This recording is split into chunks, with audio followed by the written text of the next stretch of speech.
그리스도인입니다. 그리스도인이라는 건 지난주에 말씀을 드렸죠. 그리스도에게 소속된 자들이다. 그리스도에게 소속된 자들이라는 것은 정말 그리스도인으로서 그리스도 안에 있을 때에, 그리스도 안에서 우리가 살아갈 때에, 그랬을 때 우리는 그리스도에 대해서 모든 것을 알 수 있고 깨달을 수 있고 느낄 수가 있다라는 그러한 의미입니다.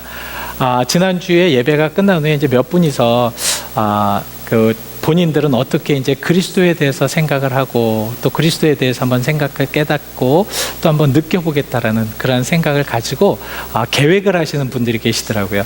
그럴 때마다 참 힘이 나요. 말씀 속에 또 한번 다시 리프렉션을 하셔서 무엇인가를 액션으로 옮기시겠다는 것들이 참 중요한 말씀입니다. 자, 이렇게 우리가 우리를 알고 하나님의 은혜 가운데 살아가야 될 그 이유가 무엇인가요?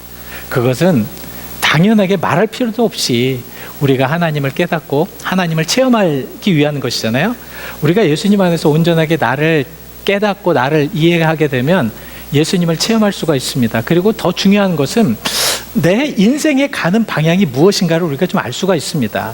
내가 나를 알게 되면 정말 인생의 길이 무엇인가, 인생의 어디로 지금 내가 가고 있는가를 좀 한번 체크해 볼 수 있는, 점검해 볼 수 있는 그런 시간을 가질 수가 있기 때문에 그렇다는 거죠. 그래서 내 은혜를 내가 나를 알고 있고 너 내 자신에 대해서 온전하게 깨닫게 하기 위해서는 내 자신이 어떻게 된다고요? 하나님의 은혜가 필요하다는 말씀입니다. 그래서 고린도전서 15장 10절 말씀에 정말 나의 나된 것은 하나님의 은혜라. 나의 나된 것은 하나님의 은혜라. 그러니까 우리가 우리 자신이 된 것은 나의 뜻과 나의 노력과 나의 힘으로 되는 것이 아니라 내가 이렇게 나의 된 것, 내가 이렇게 하나님의 사람이 되고 내가 이렇게 하나님의 은혜 가운데 살 수 있는 것은 무엇이라? 하나님의 은혜라.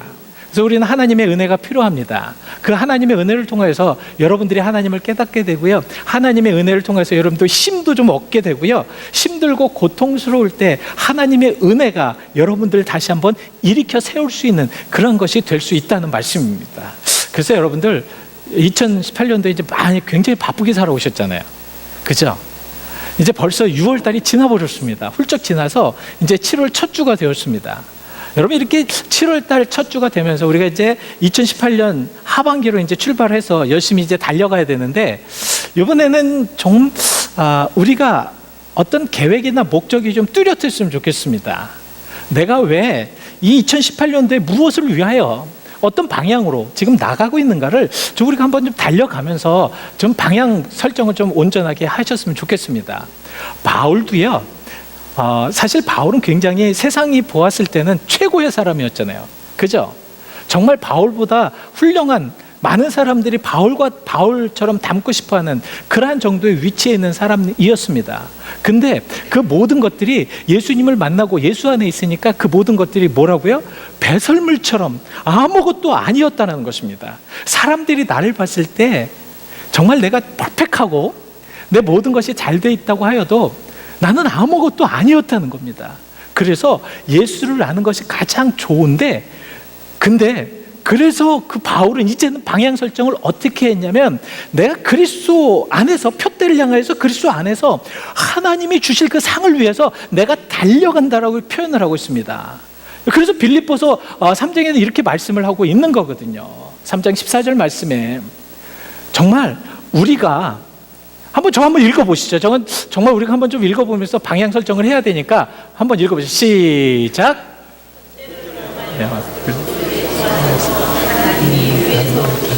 부름을 따라 단장을 받느라.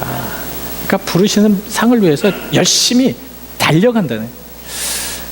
은혜를 받으면요, 그 은혜가 끝나는 것이 아닙니다. 그 은혜로 인하여서 내가 거기서 멈추는 것이 아닙니다. 은혜는 무엇이냐면 나를 달려갈 수 있도록 만드는 에너지예요. 그래서 그 에너지를 통해서 우리는 열심히 더 달려갈 수가 있다라는 말씀이시죠. 그래서 이러한 상황 속에서 정말 하나님께서는 이제 멈춰져 있는, 더 이상 갈 수가 없는 그런 상황 속에서 하나님은 다시 끄집어내셔서 우리를 진행하도록, 하나님의 계획으로, 하나님의 은혜 안으로, 하나님의 축복 안으로 계속해서 진행할 수 있도록 만드신다라는 말씀입니다. 그 대표적인 예가 바로 오늘 본문에 나오는 말씀입니다. 오늘 본문은 하나님께서 이제 이스라엘 백성들을 하나님의 계획, 430년 동안 이게 멈춰져 있었던 그들의 모든 것들, 여러분, 이 430년이라는 그러한 것은 그들이 멈춰져 있는 상황이었지만 하나님으로서는 계속해서 그들을 통해서 일하셨던 그런 계획이 이제는 하나님께서 약속을 통해서 이루시는, 모든 것을 이루시는 약속의 시작이 되기도 합니다. 그 근본적인 것이 어디 나오냐면 창세기에 나와요. 하나님께서는 창세기 15장에 아브라함이 자녀가 없었잖아요. 아브라함에게는 자녀가 없었습니다. 그래서 이제는 아브라함은 이제 모든 것을 포기하고 그냥 이렇게 살 때요. 근데 하나님의 사자가 아브라함을 데리고 밖으로 데리고 나옵니다. 그리고 나서 하늘을 보게 해요. 그 당시에 하늘에 무엇이 떠 있겠습니까? 별이 있었습니다. 그 표현을 바로 창세기 15장 5절에는 이렇게 말씀을 하고 있습니다. 야, 묵별을 한번 쳐다봐라. 아브라함이 다 하늘을 보니까 별이 촘촘하게 얼마나 많은지 몰라요. 하나님의 사자는 아브라함에게 이렇게 이야기를 합니다. 네 자손이 저렇게 묵별의 아름다운 별처럼 많아질 것이다. 여러분, 우리가 하나님의 그 은혜와 뜻을 아는 것은 무엇이냐면 하나님의 계획을 이해하는 것입니다. 하나님의 계획을 이해하기 위해서는 하나님 안에 있어야 되잖아요. 하나님 안에 있기 위해서는 내 자신이 하나님 안에 있는가를 깨달아 알아야 됩니다. 아브라함은 저 말씀을 믿고 그대로 받고 그대로 믿었어요. 완전히 믿었습니다. 그 말을 한 그 주님의 사자가 놀랄 정도로 아브라함은 믿었습니다. 하나님은 저 말씀을 하시고 그거로 끝난 것이 아닙니다. 저 말씀을 하시고 나서 계속해서 일을 진행하셨다라는 말씀입니다. 그리고 두 번째로 하나님께서 이 아브라함에게 주셨던 그러한 약속의 말씀이 있습니다. 그렇게 많아진, 묵별처럼 많아진 그러한 너의 백성이, 너의 자손들이 이방의 어려움과 학대를 받다가 400년이 지난 후에 내가 그곳에서 나오게 할 것이라고 말씀을 하는데요. 그것이 바로 창세기 15장 14절에 말씀을 하고 있습니다. 내가 저렇게 모든 백성들을 그냥 그곳에서 고통받을 것이 아니라 내가 나의 계획으로 이제 나와서 진행하게 될 것이다. 저 두 가지의 말씀이 창세기 15장 5절과 14절의 말씀의 이행과 모든 그런 역사의 그런 모든 완성이 바로 오늘 본문에 나온 말씀입니다. 근데 하나님께서는 가만히 보면 우리가 이제 오늘 본문 말씀을 이해할 때에 하나님의 관점과 우리 인간의 관점으로 나누어서 한번 생각을 해봐야 됩니다. 왜냐하면 하나님께서는 저렇게 약속을 하신 다음부터 계속해서 그 당신의 모든 계획을 진행해 오셨거든요. 이 놀라운 하나님의 은혜입니다. 여러분, 하나님께서 당신의 모든 것을 다 이루시기 위해서 진행해 오신 거예요. 자, 하나님께서는 당신의 계획을 위해서 이제는 이삭과 야곱과 요셉을 이어서 계속해서 하나님의 말씀을 읽게 합니다. 그래서 야곱의 아들 요셉을 통하여서 어떻게 됩니까? 요셉이 자기 형들의 그러한 질투로 인하여서 미디안 상인에게 팔려서 애굽으로 팔려가잖아요. 애굽으로 팔려간 요셉은 계속해서 하나님의 은혜 가운데 그렇게 거하게 됩니다. 그리고 결국은 애굽의 총리 대신이 되죠. 애굽의 총리가 되었을 때 그 모든 중동 지방은 어떤 상황이었나요?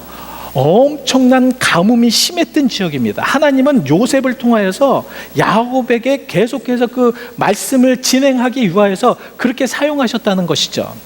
그래서 야곱의 모든 식구가 바로 애굽으로 들어가는데요. 여러분 한번 생각을 해보십시오. 만약에 그러지 않으셨다면, 그렇게 하지 않으셨다면 아마 그 이스라엘 백성들은 완전히 흩어져 가지고 인원을 셀 수 없을 만큼, 아니면 어떻게 할 수 없을 만큼 그렇게 완전 흩어지고 분열된 민족이, 아니면 세계에서 역사적으로 완전 그냥 없어진 그런 민족이 될 것입니다. 그렇지만 하나님께서는 애굽이라는 곳을 사용하셔서 그곳에서 430년 동안 그들을 그곳에 머물게 하셨다라는 말씀입니다. 계속해서 이행하셨다는 거예요. 계속해서 일을 하셨다는 것입니다. 이 애굽에 살았던 이스라엘 백성들은 알지는 못했지만 하나님께서는 하나님의 계획을 계속해서 이행해 주셨는데요. 어느 정도입니까? 출애굽기 1장 10절 말씀에 보시면 저 말씀에 뭐라고 말씀하고 계십니까? 그 애굽 사람들이 그들이 번성하는 것, 그 자녀들이 번성하는 것을 보면서 두려워할 정도였습니다. 그만큼 엄청나게 큰 그러한 그 번식이 있었다는 것입니다. 얼마 큰 번식이었느냐? 하나님께서는 430년 동안 얼마큼 크게 번식을 하셨느냐? 70여 명이 야곱 시대에 들어갔던 그 70여 명이 430년 후에 몇 명이 되었습니까? 오늘 본문에 나옵니다. 몇 명이 되었나요? 오늘 본문에 나오는데, 오늘 본문 37절에 나옵니다. 한번 저기에서 몇 명이라고 이제 나와 있습니까? 약 장정만 60만 가량 되었더라. 여러분, 60만이라는 게 이렇게 뭐 어느 정도인지 생각이 안 나시죠? 이렇게 여건이 안 나시죠? 현대에 6월 16일인가요? 그 월드컵에 큰 그 이변이 있었습니다. 아주 조그만 나라 아이슬란드와 또 월드컵 안 보십니까? 어디 아이슬란드와 어느 나라가 썼습니까? 예? 동점이 됐잖아요. 여러분들이 말씀을 안 하시니까 저도 잊어버렸는데. 예? 축구를 했는데 어디하고 아이슬란드하고 어디 했어요? 메시가 있는데.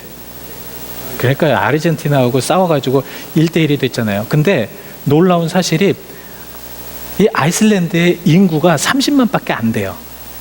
그 나라의 인구가. 그런데도 세계적으로 이렇게 유명세를 탔지 않습니까? 근데 장정만 60만이에요. 그래서 뭐 아이들까지 다 한 200만이라고 생각을 하는데 지금 현대에도 여러분 제가 그래서 한번 찾아봤어요. 그 나라에 200만 밑에 되는 그런 나라를 찾아보니까 생각보다 굉장히 많더라고요. 그러니까 현대 우리가 사는 이 세대에도 한 나라에 200만이 안 되는 그런 나라가 많아요. 무지기수로 많습니다. 근데 우리가 시대를 올라가서 고대 근동지방으로 올라가서 그 당시에 장전만 60만이라는 거예요. 그건 엄청난 겁니다. 굉장히 큰 나라예요. 하나님께서는 이렇게 큰 나라를 인도하시고 진행하시고 역사하심이 함께 하셨다는 것입니다. 성경을 읽다 보면요, 하나님께서 하신 일을 보면서 우리는 정말 감동받을 수밖에 없고 하나님의 역사하심에 우리는 정말 입을 쫙 벌리고 하나님께서 어떻게 이렇게 하실 수 있을까를 우리는 알 수가 있습니다. 저렇게 창세기 15장 5절 말씀에서 약속하신 것이 바로 계속해서 하나님께서 일하심으로 인하여서 3대에 걸쳐서 애굽으로 들어가게 하시고 그 애굽에서 430년 동안을 통하여서 60만이라는 정말 하늘의 묵별처럼 아름답게 빛나는 그러한 자손들을 하나님께서 진행하시고 역사하셨다는 것입니다. 그러면 다음에 이제 하나님께서 그렇게 이제 나오게 하셔야 되잖아요. 그래서 하나님께서 쓰신 방법이 무엇이었냐면, 가만히 보면 하나님은 참 놀라우세요.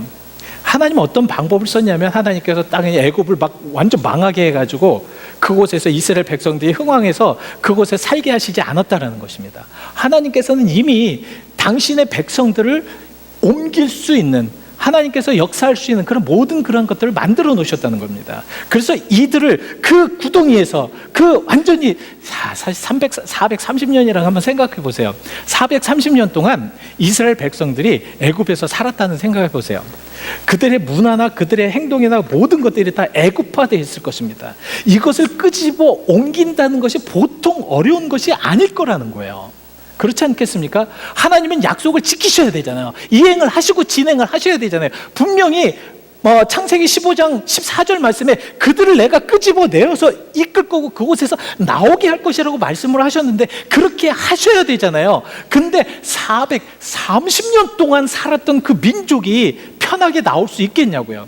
여러분, 지금 여러분들에게 지금 모든 것을 갑자기 여기 캘리포니아 어려우니까 다른 지역으로 가라 그러면 여러분들 네 알겠습니다 가겠습니다 그렇겠습니까? 안 그렇다는 거예요. 근데 430년 동안 터를 이루면서, 물론 이제 거기에서 참 어려운 점이 있었고 아픈 점도 있었지만 또 처음에는 참 그 요셉으로 인해서 그 민족이 굉장히 우수한 민족으로 돼 있었지 않습니까? 근데 이러한 430년 동안의 그 세월을 갑자기 띄어서 어떻게 할 수 있느냐는, 하나님의 방법은 무엇이었느냐? 그들에게 그 축복을 많이 주니까 자연스럽게 인원이 너무 많아지니까 애굽 사람들에게 무엇을 주었어요? 마음에 두려움을 주었어요. 마음에 두려움을 주면은 둘 중에 하나입니다. 그 사람에게 복종하든지 아니면 그 사람을 대항하든지. 대항하였잖아요. 어떻게 대항하였습니까? 그들에게 이제 노예로 만들어서 그들에게 노역을 더 심하게 만드는데, 어느 정도였냐면 완전해서 무에서 유를 창조하게끔 그렇게 만들었다는 것입니다. 너무너무 힘들어가지고 도저히 하지 못할 정도까지 그렇게 한계를 두어서 만들었어요. 왜 이렇게 노역을 주었냐면, 남자에게 노역을 줌으로 인하여서 더 이상 그 자녀들이 낳지 못하게 힘들게 함으로 해서 육체적인 고통으로 인하여서 더 이상 그 자녀의 번식이 없도록 만들었는데, 하나님은 그 계획이 아니잖아요. 하나님은 계속해서 일을 진행하실 분이시지 않습니까? 그러니까 계속해서 자녀가 번성이 되는 겁니다. 자녀가 번성이 되니까 어떻게 해요? 그러니까 애굽 사람들이 어떤 방법을 씁니까? 자, 출애굽기 1장 16절에 뭐라고 말씀을 하시고 계시나요? 어떤 방법입니까? 어떤 방법? 아이를 죽이는 방법입니다. 이것도 뭡니까? 하나님의 진행을 막는 방법이지만, 그래도 애굽 사람들은 어떻게 해요? 어떻게 쓰든지 인구의 번창을 막기 위해서 그 아이들을, 그 산의 아이들을 죽여버립니다. 여러분, 한번 생각해 보십시오. 자기 자녀가 그곳에서 죽었다면 그곳 살고 싶겠습니까? 살고 싶겠어요? 안 되겠죠? 자기를 그렇게 미워하고 자기를 그렇게 학대한 곳에 살고 싶겠습니까? 안 그러겠죠? 그래서 이스라엘 백성들은 어떻게 합니까? 그 고통과 그 아픔과 그 괴로움이 너무 많으니까 하나님 앞에 울부짖기 시작했습니다. 하나님이 바라시는 것은 바로 그것이었습니다. 하나님이 바라시는 것은 바로 이스라엘 백성들이 하나님 앞에 울부짖는 것. 그래서 출애굽기 3장 9절에 뭐라고 말씀하고 계십니까? 그들의 울부짖는, 그들의 고통이 나에게 들려왔다. 하나님의 방법이었습니다. 하나님께서는 이런 방법을 통해서 그들이 진정으로 하나님 앞에 원하게 하고 하나님을 바라게 하고 하나님의 역사하심을 체험하게 하셨다는 말씀입니다. 바로 저 말씀을 보면 여러분, 하나님께서 마치 기다리셨던 것 같아요. 빨리 우리의 그 백성이, 나의 백성이, 나의 민족이, 나의 택한 이스라엘 백성들을 잘 되도록, 좋은 길로 인도하도록, 하나님이 진행할 수 있도록 전부 모든 것이 준비되었는데, 이들이 나에게 그렇게 함으로 인해서 자, 됐다, 이제는 하자, 그런 거나 마찬가지라는 말씀입니다. 그래서 모세에게 저 말씀을 하셨잖아요. 야, 모세야, 그들의 그 어려움과 고통이 나에게 들려왔다. 그러니 이제 내가 그들에게 이제 함께 하겠다. 그래서 하나님께서 저렇게 하신 이유가 무엇인가? 하나님께서 왜 저렇게 하셨는가? 왜 하나님께서 그렇게 하셨겠습니까? 첫 번째는 여러분, 하나님께서 그러한 좋은 길로, 하나님께서 원하는 길로, 아주 진리의 길로, 그리고 온전한 길로 인도하기 위함이었습니다. 진행하기 위함이었다는 것입니다. 아까 말씀드린 대로 430년 동안 그들이 있어야 될 때 이게 참 나온다는 게 참 어려워요. 힘들다는 것입니다. 근데 여러분, 그거 아십니까? 우리가 하나님께서 원하시는 곳으로 나와야지만 그곳을 바라보면서 그때 하나님께서 왜 그렇게 하셨는가를 깨달아 알 수가 있다는 것입니다. 바울이 그랬어요. 바울이 자기가 행할 때, 모든 것을 행할 때는 아무것도 몰랐습니다. 사람을 죽이고 괴롭히고 고통 중에 있고 믿는 사람을 잡아서 무조건 잡아서 옥에 가두고 이렇게 하는 그런 모든 것들이 잘못된 것을 몰랐어요. 그렇지만 예수님을 믿고 나니까 그것이 얼마나 잘못되었는가를 디모데전서 1장 13절에 이렇게 말씀을 하고 계십니다. 내가 그때 할 때는 내가 하는 잘못을 몰랐다는 거죠. 내가 그렇게 잘못하고 있었는데 그런 것들을 전혀 몰랐다는 겁니다. 이거를 깨달았다는 겁니다. 여러분, 이게 참 귀중한 거예요. 하나님께서는 그냥 그곳에 정지하는 것은 하나님의 방법이 아닙니다. 정지는요, 그냥 그 자리에 있는 것은요, 하나님의 방법이 아니라는 거예요. 신앙도요, 그 자리에 있는 것은 하나님의 방법이 아닙니다. 계속 성장하게 하고 진행하는 것이 하나님의 방법이라는 것입니다. 만약에 내가 지금 이 시간에 10년 전과 지금의 그런 삶이나 그런 것이 신앙이 똑같다 그러면은 이거는 하나님의 그러한 그 섭리를 우리가 다시 한번 바라봐야 돼요. 하나님께서는 여러분들을 지금 좋은 길로, 진리의 길로, 하나님이 원하시는 길로, 축복의 길로 어떻게 하십니까? 인도하시기를 원하시고 계시다는 거예요. 근데 이런 것을 안 들어요. 말씀을 이렇게 하다 보면 말씀 속에서도 이렇게 말씀을 안 들는 그런 경우가 많습니다. 왜 안 듣습니까? 왜 안 들어요? 그것을 깨닫지 못하니까 안 듣는 거예요. 이게 참 중요한 말씀입니다. 여러분들, 우리가 좀 예배를 보면서 예배 안에서도 좀 한번 정직해 보자고요. 예배 안에서 우리가 말씀을 들었을 때도, 이 말씀을 들을 때도 보면 알겠어요. 얼마나 이 하나님의 말씀을 듣지 않음으로 인해서 되어지는 이런 여러 가지 상황들이 얼마나 위험한 것인지를 알겠습니다. 그들은 그곳에 있을 것이 아니라 하나님의 계획하신 어디로 가야 됩니까? 어디로 가야 돼요? 이미 하나님께서는 그들을 통해서 무엇을 준비했습니까? 출애굽기 3장 8절 말씀에 젖과 꿀이 흐르는 아름다운 가나안 땅을 준비해 놓으셨습니다. 가나안 땅을 준비해 놓으셨다네요. 말씀을 통해서도 이 설교를 이렇게 하다 보면 안 듣는 부분들이 많아요. 정말 가나안 땅을 주셨다고 이렇게 말씀을 하시는데도 안 들을 수가 있습니다. 못 들을 수가 있어요. 왜? 영적으로 안 되니까. 그래서 하나님께서는 저렇게 젖과 꿀이 있는 땅을 준비해 놓았기 때문에 그들을 그쪽으로 옮겨야 되겠다라는 말씀입니다. 그리고 두 번째는 하나님께서 그래서 함께 할 수 있도록 진행하시겠다는 거예요. 계속해서 함께 함으로 인해서 진행하시겠다는 겁니다. 이게 참 중요한 말씀이에요. 여러분, 오늘 본문 42절 말씀에 뭐라고 나옵니까? 그래서 그 밤을, 그 이스라엘 백성들이 다 이제는 다 준비돼서 출발할 밤을 무슨 밤이라고 이야기합니까? 우리 같이 한번 읽어보실까요? 시작!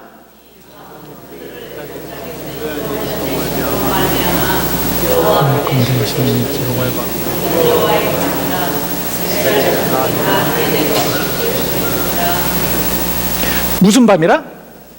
여호와의 밤이라. 왜? 유독 그냥 좋은 밤이라, 셀레브레이션의 밤이라, 축복의 밤이라 이러지 않고 여호와의 밤이라고 했을까요? 여러분, 왜 그랬을까요? 하나님께서는 이제는 이스라엘의 모든 진행 상황, 이스라엘의 모든 것들을 누구와? 내가 그들의 주관자가 되고, 내가 그들의 첫 번째가 되고, 내가 그들을 인도할 것이고, 내가 그들을 위해서 진행할 것이라는 의미입니다. 무슨 말씀인지 아시죠?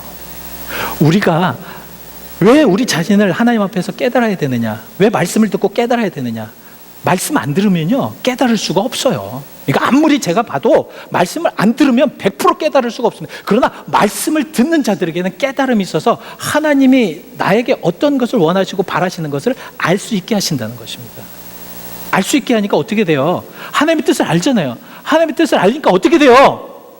하나님이 원하시는 대로 가잖아요. 하나님이 원하시는 대로 가니까 어떻게 됩니까?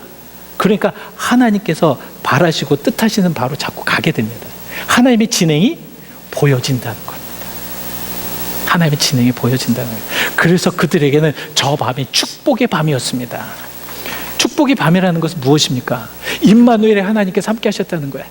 마태복음 1장 23절에 보시면 정말 예수님께서 태어나실 때 천사들이 와서 예수님의 이름을 뭐라고 했다고요? 뭐라고 하라고? 임마누엘이라는 것 뜻이 무엇입니까? 하나님이 함께 하신다는 뜻이잖아요. 하나님이 함께 하심으로 인해서 그들의 모든 그런 것들을 다 주관하도록 만드신다라는 말씀입니다. 축복의 밤. 그래서 하나님께서 애굽을 물리치시고 장자를 죽이시고 10가지 재앙을 하셨던 그 하나님께서 이제는 함께 하신다는 것입니다. 그리고 두 번째는 내가 완전히 하나님을 의지함으로 인하여서 하나님께서 나와 함께 진행하신다는, 내가 하나님께 완전히 의지할 때에 하나님께서 나와 함께 진행하신다는 것을 깨닫는 밤입니다. 무슨 말씀인지 아시죠? 그래서 내가 완전히 하나님에 의지해야지만 깨달을 수 있는 밤이라는 거예요. 자, 오늘 본문 39절 말씀에 그들이 갖고 온 것이 무엇입니까? 갖고 나온 것이 너무 급하니까 무게봉을 갖고 나왔어요. 발효되지 아니하는 반죽을 갖고 나왔어요. 얼마나 급했길래 발효되지 아니하는 반죽을 갖고 저걸 얼마큼 쓸 수 있겠어요? 얼마큼 먹을 수 있겠어요? 무엇입니까?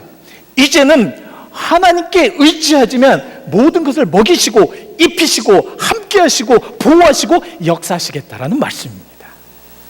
여러분 어떠세요? 예? 이런 하나님께서 정말 모든 것을 이스라엘 백성들과 함께 진행하시겠다라는 말씀입니다. 이렇게 진행이 될 때 하나님께서는 그들을 무엇이라고 불렀습니까? 오늘 41절 말씀에 무엇이라고? 여호와 하나님께서 그들과 함께함으로 인하여서 여호와의 군대로, 여호와의 역사하심으로, 여호와께서 능력의 하나님께서 되시겠다라는 그런 약속을 주신 겁니다.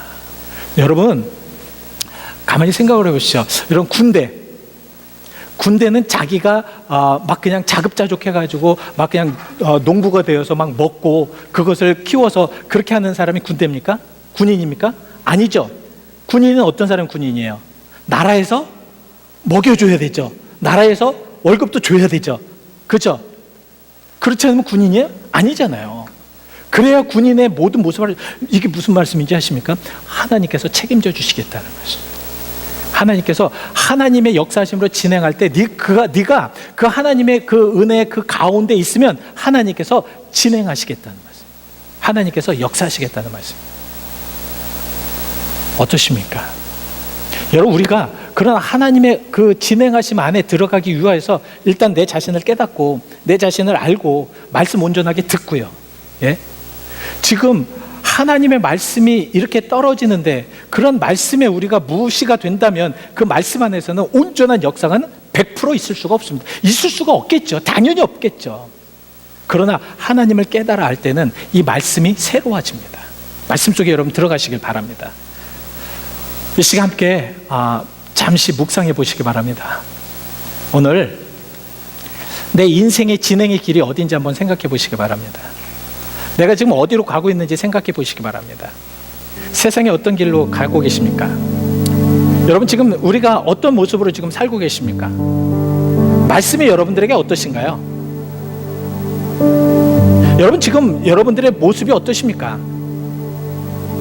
여러분의 주변을 보면서 주변 사람들이 여러분들을 보는 그런 모습은 과연 어떠신가요? 우리는 가만히 보면 하나님과 떨어져 있으면서도 하나님 은혜에 떨어져 있으면서도 우리는 이스라엘 백성처럼 불평과 불만을 하는 그런 상황이 너무도 많습니다. 우리 생각해 보시자고요. 그리고 말씀이 있을 때 우리 정말 하나님의 그 은혜 속에 경험해야 됩니다. 우리 정말 깨달아야 됩니다. 느껴야 됩니다. 그렇지 않으면 하나님의 은혜는 계속되는 것이 아니기 때문에 그렇다는 거죠. 기도하시기 바랍니다. 그리고 간구하시기 바랍니다. 하나님의 역사와 함께 하시길 바랍니다. 하나님의 능력이 여러분들과 동행하시길 바랍니다. 이 시간 여러분들의 마음속에 하나님의 역사하심과 하나님의 능력이 여러분들의 마음을 터치하시길 바랍니다. 하나님은 지금도 진행하고 계십니다. 하나님의 역사하심, 하나님의 계획은 말씀을 통하여서 아니면 역사를 통해 계속해서 진행해 나가고 계십니다. 그 진행해 나가시는 가운데 여러분들은 지금 어디에 서 계십니까? 하나님이 진행하는 계획 밖에 서 계신 건 아시겠습니까? 그러면 빨리 하나님 안으로 들어오십시오. 예수 그리스도 안으로 들어오십시오. 예수님이 주님이 되시길 바랍니다.